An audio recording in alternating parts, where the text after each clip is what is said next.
All right, good morning. So I had to run out to the mailbox as proof of our Lulu book. This is amazing. I just opened it out of the box. So Dell did this at Lulu. Dell actually, I mean, it's our PDF of the game, but Dell got us set up on Lulu, and he had to make this cover. The cover for Drive Through RPG soft cover would not work with Lulu, so he had to make a cover, and he did a brilliant. I mean, this is amazing. He put the torchbearer on the back. Now we have a different back on the Drive to RPG book, and we have a different color. The matte book is going to be red, which matches the red in our scarlet blood, and he has I think the murmur tree on the back. But this one he did just for I think himself, for Brian and myself as a proof. This is our proof book for the Lulu version. So first things first, it is comic book size, 7 by 10, which is brilliant. And we were debating on digest size, etc., but I didn't want to get too small. We didn't want to do a big. And Derek, the artist who did our all of our comic book work as well as some other stuff, Derek pointed out that all comic books are 7 by 10, and we said, "Oh, dude, that's the way to go." So our book is 7 by 10, comic book size, 90 pages. There. And man, the quality is phenomenal. This is matte, and I love matte covers personally. My personal book will be a Lulu book because I love the matte cover. We do have proofs coming from Drive Through RPGs, but this is amazing. So Dell had already received his and had flipped through it in a private for us, and there were some things that he saw that we already knew we needed to fix in the bleeds um, before we uploaded it to Drive Through RPG. So I think we kind of knew that, and then Dell got that Lulu copy and saw some issues with some white on the bottom of the pages. And what's fascinating about that is we were already working with Drive Through RPG to make sure all those bleeds were a little tighter. I can't get over the quality of the color, etc. So to give you an idea of, I don't know if I can really flip through this. The There's the first panel, the first panels of the comic book, Dark Age of Man. They're not, the blacks aren't as black as I would have. They seem a little, they're not quite as saturated, which I think is good because we don't want oversaturation. What I mean by that is it's not bleeding through the other page. So this is standard paper. And this is normally a no-no, right? Standard color books with standard paper, you get bleed through. You can see the text coming through the pages. Nothing like that here. This is amazing. I've had Lulu books where you'll see the text coming from the other side of the page. And even with these even with these full page, for instance, there's the torchbearer. Whoops. There's the torchbearer. Now, of course, you can see the light reflecting through the page, but if you're just looking through the book, you won't see that. But even the torchbearer does not show through the other side, which is very nice. This is standard, right? So the matte book on Lulu will be standard paper. That keeps it affordable for everybody who wants the matte. It has to be premium color on Drive Through RPG for the color, the hardback color. So anyway, I can't get over it, and I love the size, man. I had no idea. I haven't handled a comic book in 15 years, right? I mean, I literally have not handled a comic book, so I'd forgotten what how big a comic book felt. So this is nice size, perfect for our 90-page rule book, complete rule book. Let's go ahead and flip through it again. So again, I was worried the black pages would be oversaturated on these pages, but they're not. They come through great. I'm still not seeing where we've been. Oh yeah, okay. So the Lulu copy on the top of the page is a little white line of where it didn't quite meet the bleed. That could be the cutting because I think on Dell's book it was the bottom. So it could just be their cutting, right? They cut it a little differently or something. I don't know, but boy, it looks good. The comic book pages are fantastic. The premium color on premium paper, I'm sure that black will pop. Let's see here. There's our murmur tree, which is on the back of the book, right? You plant the seed and you watch the whole thing grow, right? Pretty sweet. The murmur, this was also going to be the character sheet. As Dale reminded me, this murmur was meant to be the center of the character sheet. So on this side you would have data, and on the other side you would have data. This was going to be the character sheet, obviously white with a black tree. That was the initial design of our character sheet, which I'm not certain if Dell is going to do. Dell is working on the character sheet, which will be free on Drive to RPG. Mark Kernow wrote our the 7 Truths of Dark Age England. And again, we are a fictionalized England, I think 850 through 1000, 850 through 1066, so to speak, a fantasy fictionalized England. But the 7 Truths of Dark Age, that's Mark Kernow's, one of his contributions to the work. Then we have our character creation, our items and equipment. Again, not everything that you could possibly think that you could have is listed. We just list the basics. You can, of course, think of your own Dark Age equipment as well. It's a matter of the quality of the equipment that gives you a bonus. You can choose a profession to start. We recommend the profession when you start, and that just kind of helps you get an idea of what kind of character. But you can also make your own, or you can customize a complete profession, or you can just point by your character, right? We also have a list of professions that you might think about, being a jeweler, hatter, cobbler, etc., etc. Playing Dark Age of Man, then we have the rules, right? We have how do we do this thing. So I give an example of play first, and then the rules. All the rules are one. Basically, every rule is basically one paragraph. Again, this is meant to be a minimalist, simple RPG. And so every rule is basically one paragraph. That's kind of the goal. That was the option, or the goal. And then Brian, our book layout editor, who laid out, we all talked about trying to match the font for the book. We had to pay for this font, by the way. So the font in the book is paid for, and we had to license the font. What's really cool is then Brian came up with all of my examples to highlight them in the scarlet, kind of fading blood red scarlet examples. So everything in a red box is an example of play, which is very cool. Again, almost all the rules are one, maybe 2 paragraphs. And the rules, ironically, again, when people think, so our character creation is really 1-2 pages. We got equipment 1 page. We got our professions on 2 pages. Our Dark Age of Man rules are 1, 2, 3, 4 pages. Our presenter rules are one page for presenters. This is our GM. Our GM is a presenter, so that's one page. Again, we tried to make sure all rules were 1 paragraph, basically. Preparation, and then preparation is for presenters. Your preparation on how to set up a naive narrator session is 1 page. A second page of that, of course, is the other thing you must do, at least for your first session, is a random seed generator. We have, again, a continuation of presenter rules. So really the presenter rules are 1, 2, 3, 4 pages, really, for the presenter, which is your GM. And then we get to the world setting, where you what your characters would be familiar with in the world. That's the entire island of Dredge, really. The land of Dredge is really the county of Dredge, Dredgewater, Dredgetown, your lord's home. And then we have the little town that you would be starting your character in, Dredgewater, and we've actually got that coinciding with the descriptions, as well as legend of what buildings are what. Then we have our world map. This is really meant to be vague, because in the Dark Ages, your characters may not know much beyond 15 miles from your own home. Some players will make world traveling characters. That are, our game is open to that. I played a merchant in one of our test plays who came from London, who'd been all over the world. But we have basically the British Isle here, the UK.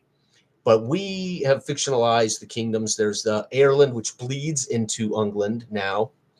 And then we have Northwich, and we have East Umberland.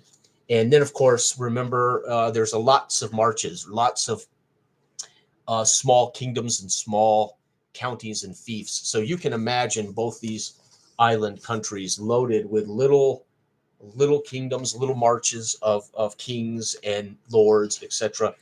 Plenty for you to adventure and explore and spread out.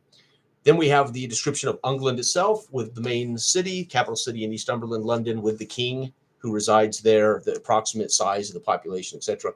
And his repute score. Again, the highest repute a character can get in the game is 10.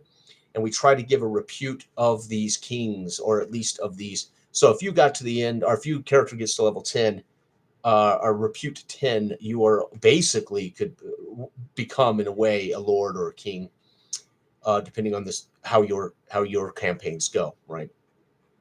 We have the Northwich king and the approximate population size, what their religion is, etc. Repute. Ireland and Dublin. Dublin, of course, is the seat, the capital seat on the island of Ireland, but it bleeds. Her kingdom bleeds into England, right? So she actually has a third of the England island under her domain, which is cool. We have the Irish. We described the Irish clans in the Ireland. The Sea Kingdom. This was Dell's doing. I had the Sea Peoples as creatures and potential threats on the RSCs all the time, but Dell said the reality is we really should have a write-up of the entire Sea Kingdom, and much of this write-up was Dell's work.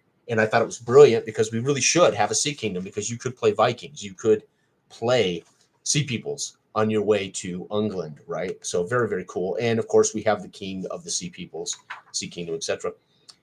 Then we have our one-page, we have our session sets. So we teach you how to make a session, one-page session. And then I wrote a couple, and we invited Tim Harper to write one. We invited Eric Blow to write one, and we invited, and then of course Dell wrote one. So you can see all you need to kick off your campaigns or your session is one page, right? And of course on this side are NPCs and creatures that might be directly related to that session. So that's how we set up the game. There are 5 of these. You could play all 5 of these in any number, in any way, and that would create a mini campaign or set of chronicles. So you could, with this book, enjoy 4 or 5 sessions, and there you have it, right? So you can enjoy this in a small campaign, or you can enjoy this for a very long time, whatever you want to do. And then we get to the creature entries. My goal, again, Dell and I's goal was to keep it simple, stupid. Our goal was also give you what you need, but also leave it where it wasn't so defined you couldn't make it your own. So we define the main attributes of all creatures. Everything in our game is known as a creature. So humans are creatures, etc. So we don't NPCs are basically creatures, and then there's player characters. So we just call everything a creature. We also have packs and mobs. We have micro and macro combat example. Character repute effect. This is for higher level campaigning. Let's say we have a group of 4, party of 4, 7 repute characters. They're all pretty stout. You can affect the DV. You can tweak up the DV as the DM to keep the game relatively difficult for even 7 repute characters. It's just a way to keep the game balanced if you wanted to, right? And then, of course, we also define the difference between wounds, because heroes suffer wounds. Creatures suffer, have a hit point, a health number, and they suffer health damage. So we really have 2 systems: wounds for characters and a health number for enemies. And that's how we decided to handle combat for creatures.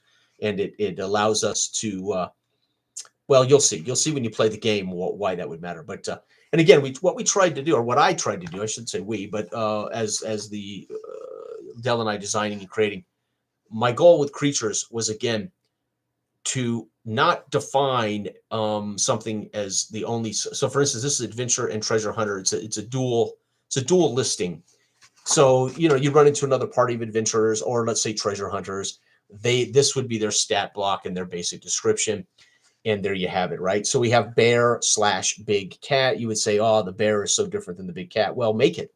You, as the presenter, as the narrator, as the GM, you're free to certainly define, but what we wanted the stat idea to be roughly similar. Right now, the difference is you're free to describe in detail the creature, of course. we do give a base description, but then of course you would be free to do that. So this is meant for you to make it your own, but we wanted everybody to have the rules and the guidelines, so they had an idea, right?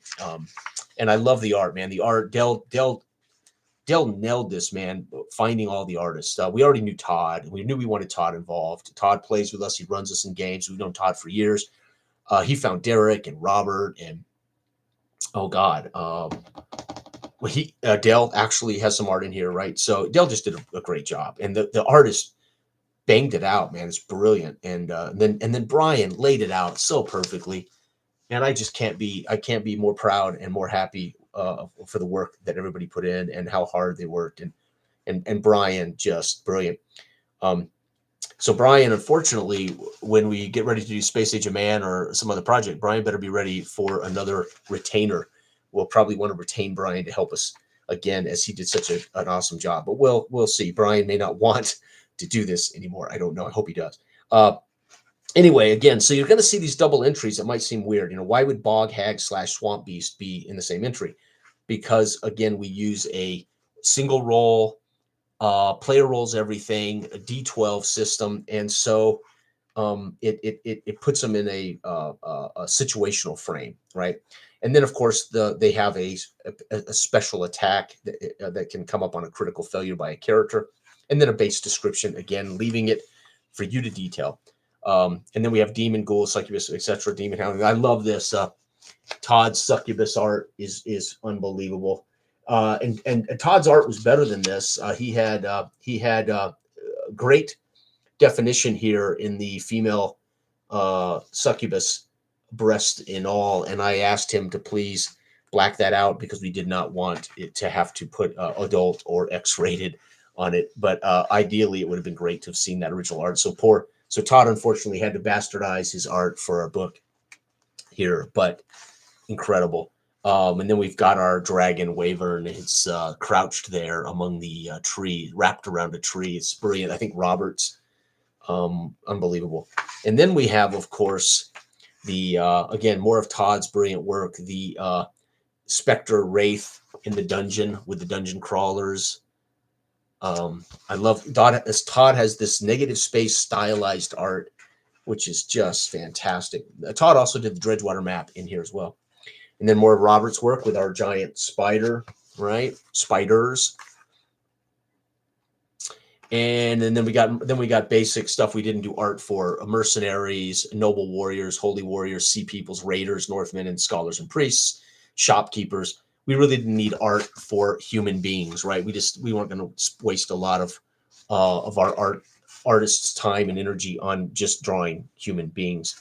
And then we have one of the skeletons. Again, this is brilliant. I love this depiction of the skeletons as they lumber toward you. I tell you, I'm so pleased with the work. It took us 3 years and some very talented people, but this is why we do what we do, right? Our troll / ogre, and of course our ogre troll is loosely based upon Beowulf Grendel type character from fiction, from Viking sagas. So they tend to be they tend to be a unearthly creature born from the relationship between a witch and a slightly different idea of a troll than an ogre here. And then werewolf, which is pretty epic in our game, the werewolf. And the art, again, for this is unbelievable. Yeah. And again, it's got quite a bit of information. It can ravage, it's immune, it's curse. Curse is pretty serious for player characters. So this is a pretty stout and dangerous creature in our world. The wolf and the dog pack / coyote pack. And again, great art for her being surrounded by the wolf pack. So good. And then our final entry here is the zombie with Todd. Again, more of Todd's brilliant work as the warrior impels a zombie. It's so good. So good. I can't not flip through it and not want to play. And it's our work. And I've been looking at this, man, for months, and we have been going over it every single day and tightening and fixing and tightening and fixing and proofing and proofing and proofing. I'm sick of it. I want it to be done so we can move on to the next project, sci-fi game or etc. But at the same time, I can't help but seeing it now in my hand, the quality of it. And this is a proof from Lulu, Matt. I can't wait to see the premium hardcover, etc. And then we have, and then at the end, I decided that we should really give examples of what we mean by conversational narrative, shared narrative space between the players. We want players having a lot of agency, and we want the presenter to be naive. And so we just give not something you haven't seen in other games. The player and the presenter, and giving an example of how this would look narratively through play. And no, this is not a storyteller game, so to speak. It does, though, provide players with a lot more freedom to engage.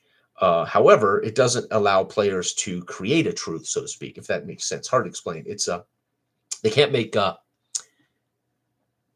they are not allowed to make assumptions of what is going to happen, so to speak. So, and then I give a basic combat account of what that might look like. Then, of course, we had to do a mass combat, micro and macro. We do this all the time. We do this in session. We can literally go from micro to macro in the same moments, right? And we discussed that our game doesn't have turns; it's moment to moment. But those moments can be narrating travel via a day or on a boat, or so again, not completely unheard of with more of a narrative style. But no, we don't define turns. We don't define rounds. It's moment to moment, right? But that moment can be macro zoomed or micro. It can be microed in or macroed out. So then, of course, that meant giving you an example of what mass combat our game might look like. One of the things I was debating on this is Dell and I didn't want to define the rules in such a way that people felt like, oh, this is how you do mass combat. No, we want to give examples of how you could use mass combat with our style of game. So you don't have to do mass combat this way. But when I gave the example, I wanted to give it an idea of how the presenter would have been doing mass combat in our game. But this is the great thing. If you watch our playtest of Dark Age of Man with Sam, Chalice and Chains, doing a mass combat at the end of those chronicles, he does not do it this way, and it's brilliant. So we didn't want people to think this was we didn't want to put mass combat in as a rule, because we didn't want people to think, oh, this is the only way to do mass combat. It is not. But I do give an example of here's an example of how we can do mass combat with 3 player characters involved in a siege of a castle. So it just gives you an idea how you could use the DV rating and the rules to do that. But it's not defined. You can figure out your own, right? So it's easy enough and doable enough for beginners, but we really wanted to write it for masters. We wanted to write it for people who are not in any way, shape, or form newbies, right? This is really meant for people who understand ultimately how they can utilize these rules, right? And then, of course, I give a basic action encounter example, and this is of Dell and 2 other players, Dell and David and Todd. As Dell's character has to mix and rescue a sick village who is ill, and it just gives an example of how you might go about doing that in play. Those are a few pages, actually. And then I did a complete glossary of Middle Age, Dark Age terms. We don't use the terms much in the game book, and you don't have to use the terms at all to play. I mean, you can just play this fantasy, fictional. But for those who want to play The Last Kingdom, or those who want to play Vikings, or those who want to play a very serious historical, we try to provide. Well, it's pretty. I don't know how many listings I have here, but it's a pretty good size glossary of Dark Age and medieval terms and their definition. So, like, let's see here, a bordar, a peasant farmer. What's a bovate? A measure of land cultivated for 1 year. So, as Lord presenter, I might grant Dell's character a bovate for 1 year, and he can work the land. So we tried to give terms, all the different taxes that could be used in the game. Portage taxes and bridge taxes, and it's just amazing. So you've got all kinds of stuff, and then there's a lot of church stuff, right? There's a lot of spiritual stuff, but you wouldn't have to come to our table and have these terms down and feel comfortable. We don't use these terms a lot, but you certainly could if you wanted to. I've used a few of these terms in games, and I think everybody were with me on it. It didn't go over their head like a glebe. Sam's character was granted a glebe of land as the bishop He was given as a holy man a glebe of land by Lord Washburn, a clergyman. So we have used some of these terms, but it's very cool. And then we have, of course, our final piece of art here, the dragon, and our appendix in the things that have inspired this work and have inspired us, and it's certainly me, as this is my favorite style of fantasy. I always talk about dark, gritty, uh, pseudo-historical. That's just my kind of fantasy. But I was inspired by Dragon Slayer, the movie. When I first wrote this version of this, it was going to be called Dragon Slayer. Of course, you can't use that. And the movie Dragon Slayer is very, very, very vague, right? I mean, it's a villagers come banging on the door at night, and they rouse the wizard. Hey, Nolan, how you doing, Captain Nolan? And the villagers ask for their aid, and then they travel to their village, and they find out their village has been forced by the lord or the king there locally to feed virgins to the dragon. He has made a bargain with the dragon, but that's it. We don't know what land it's in. We don't know the name of the kingdom. We don't. And I love that about Dragon Slayer, right? It's just this vague, period in, I would guess, Dark Ages or ancient, whatever. But I love it. So we have a lot of our favorite movies, or I have a lot of my favorite movies in literature, as well as some actual academic stuff. The Dark Ages, 476 to 918 by Charles Oman, is straight academic scholarship about the Dark Ages. We also have the Great Courses, the Early Middle Ages, which I have yet to listen to, but Dell certainly has. And the Saxon Tales by Bernard Cornwell, which are which basically the Last Kingdom is based upon. And then we do have the Last Kingdom Netflix series in here, which we're big fans of, or I'm a big fan of. I love it. I've seen it all.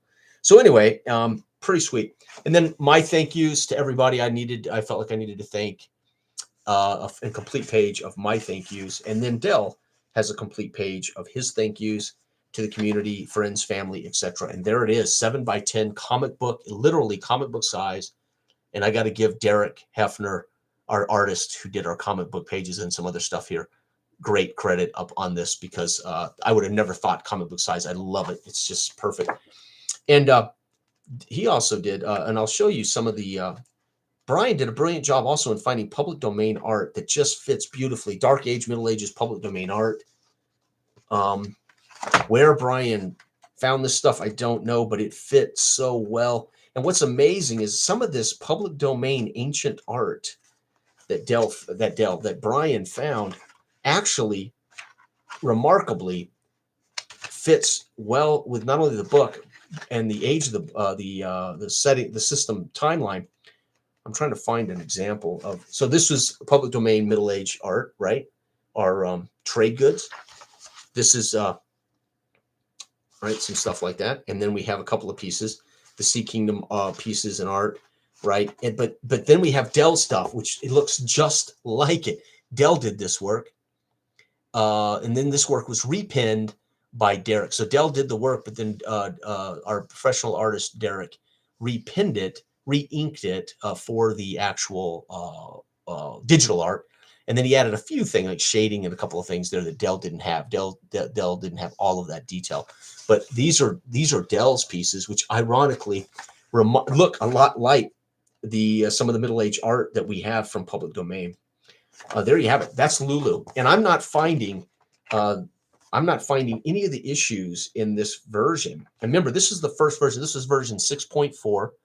This was ordered a week. This was ordered December 22nd with our first go to press file. We are at 7.41 for the release. So a whole version further from just December 22nd to today when we released it.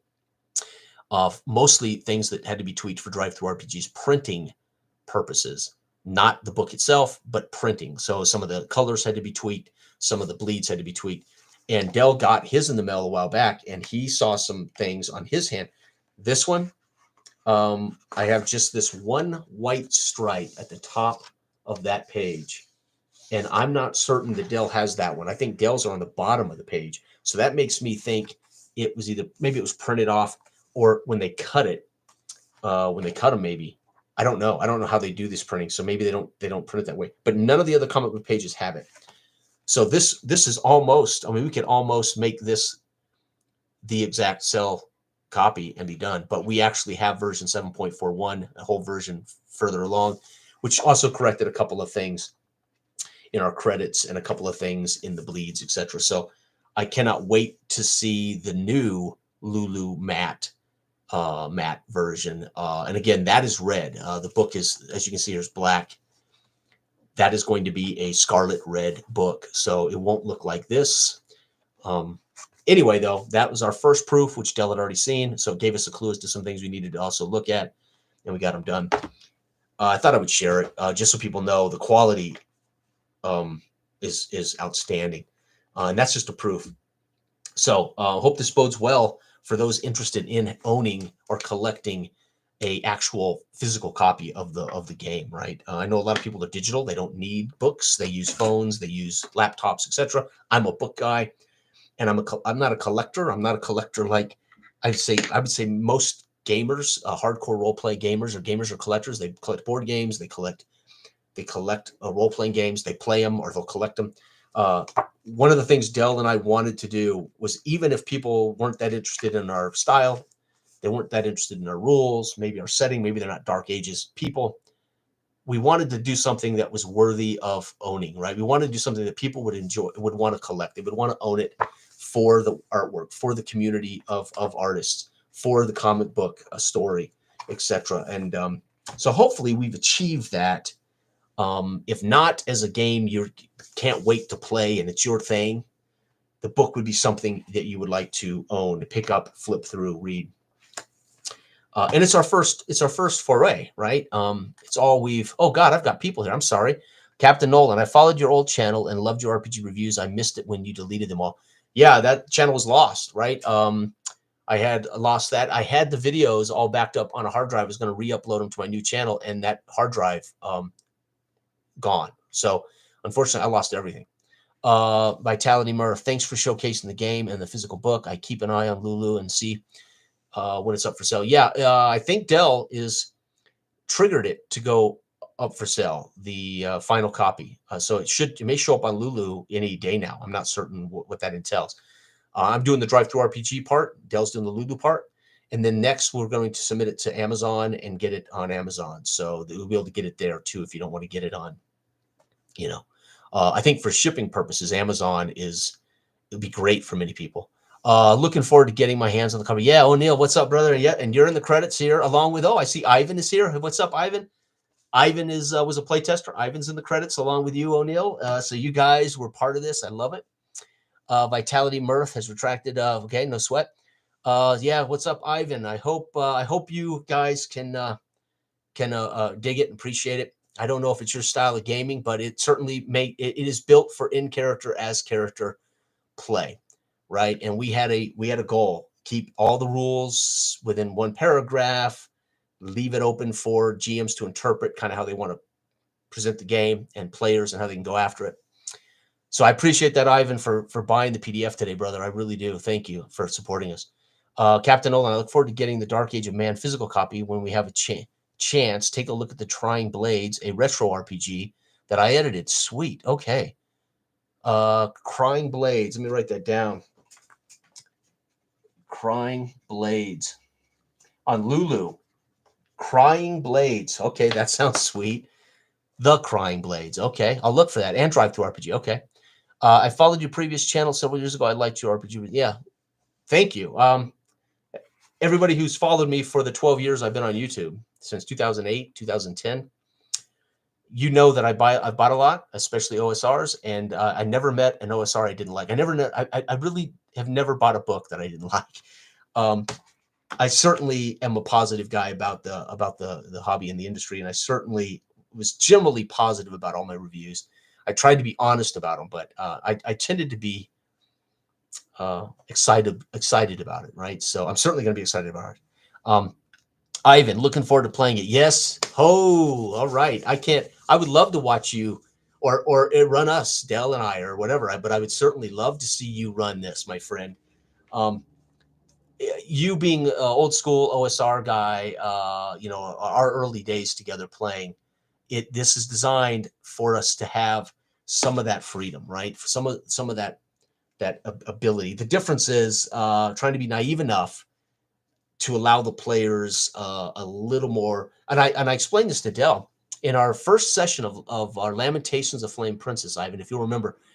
And we started those sessions off with Lee Rimmer and Josh, myself, and you were running Lamentations, which is a brilliant, still one of my favorite experiences of my entire life in the hobby on your channel. Those were amazing. And when I introduced Jurgen to this session, I took some liberties and describing the snow and describing what I was doing. And that is something that normally we wouldn't like at our table, right? But that in character as character play, how I approach in character as character play, I envision seeing a certain thing around my character to some degree. And I always tried to remember that how I treated Jurgen in many of those moments was how we wanted our style of our games to be, so players could do some of that in this, right? And of course, this allows you to set your character in the world with meaning, right? If you're prestige of 4, you're a lord. There's a lot of responsibility that comes with that, and you have a lot of power socially with that, right? Let's see here. I've been watching you from the beginning. You were excited about the ritual. It's so true, dude. I love minimalist games, and I love the minimalist OSR in particular. I'm not really a hack guy, but dude, I loved OSRs that stripped away some of the minutia of administrative work, right? Like tracking time. But yes, Captain Nolan, you were 100% right. I was really glad to see you return. Thank you. I appreciate it. I've been back for years, but I've been on and off with career and family and health. So, Ivan, one of my favorite RPG campaigns. I learned quite a bit from Lamentations and Pressure. Oh, dude, I would like to get back. I would like to get back to it, man. So if you can get a couple more guys to dive back into some Lamentations, man, I will be there. I will be there. Or if you want to give a little Dark Ages of Prussia a run, I would certainly do that too, right? Anytime, Ivan, you invite me to the table again, brother, I will be there. You know that. You know that. And I do appreciate you play testing this early. Now, you play tested early. The game's changed quite a bit, and the ideas changed quite a bit from our early play test of this. Still playing White Box, so Dark Age of Man will be on my collection. Yeah, I still run Right Decks with our local group. However, they've had a new baby, so that has all been put away for them. A young couple with a new baby has ended their gaming for the most part. So I have not had a local group in the last year or so, really. Well, the last 8 months or so. So, but I love White Box. Every version of White Box, right? Fantastic Medieval Adventure game. Sword and Wizardry, straight old White Box. The first core White Box was amazing by Sword and Wizardry. Anyway, I think it, and I told Dell I want it to be equal to the collections that people have already purchased and that people would be interested in buying quality wise. I want that quality. So when they get it, like they purchase their OSRs and they get it and they go, yep, okay, this deserves to be on the shelf with all my other favorite games, all my other OSRs, all my other stuff. Now the size might be a little, I love the size. I think it's fantastic, especially for only 90-page book, but it might not fit perfectly on the bookshelf with all your other traditional books. But anyway, there it is. And the mat, I got to tell you, I'm not certain about the hardback. And I told this to Dell. My concern about the hardback on Direct RPG is the binding. I don't know how many of you, I usually buy hardbacks. I get them from Direct RPG or Lulu. But some of them, the binding is so tight, you really can't open them to read them without cracking that binding. And so I'm not, we're going to do it. I mean, we're going to provide a hardback copy, but that would be almost more for a bookshelf for keeping than using. I'm not a huge fan of hardbacks, especially with a small book like this. I can't imagine how the binding is going to feel. So the premium soft color paperback on Drive Thru RPG, I think will be fantastic. And this matte, I just love the feel of this. The matte book from Lulu is sweet. It's absolutely sweet. I can't get over this as a proof, man. Dell said when he got it, he couldn't believe it, but he also said that there's some things we've got to be fixed. This might be our 7.4. No, I think this was because he had this mailed to me before we got 7.4 up and done, before Brian was able to get that final 7.4 fixed. So I want to thank everybody for tuning and watching this. I've gone on here for a while. I will also do I do have a hardback proof coming from Drive Through RPG and the soft cover proof coming from our Drive Through RPG. I did the video yesterday sharing the PDF document from top to bottom because we're not hiding anything. We don't want people to buy something. We don't want people to gamble on our book. We don't want people to buy something and feel ripped off. We are not hiding anything. We wanted to share that PDF on the video so people know the quality of what we're trying to give them. And we wanted to do a book flip. Now this is the proof. So again, there'll be the new ones, the current one will be better. But we want people to know what they're getting. And this is not, and we've priced it cheaper than all the competitors because we want people to be able to afford it, right? So this is not, we're not planning, I mean, we're not going to make, we're not going to get rich on this, but we wanted to price everything too so people could get it and add it to their collection. So I will also do a book look at those proofs so people can see what that hardback, I'm going to be honest about it, and we're going to be truthful about it. We want people to see what that hardback premium color book looks like. And if that hardback binding is tight, there'll be some video out here so people can say, do they want to go that route, right? I personally have had a couple of hardbacks from Drive Through RPG that I just can't handle them. I mean, they're too tight, and I'm adverse to snapping them open and wrecking that binding. So if you're like me, I get a little anal about my stuff. So if it ain't practical, I don't know how bad I want it to just sit on the shelf. So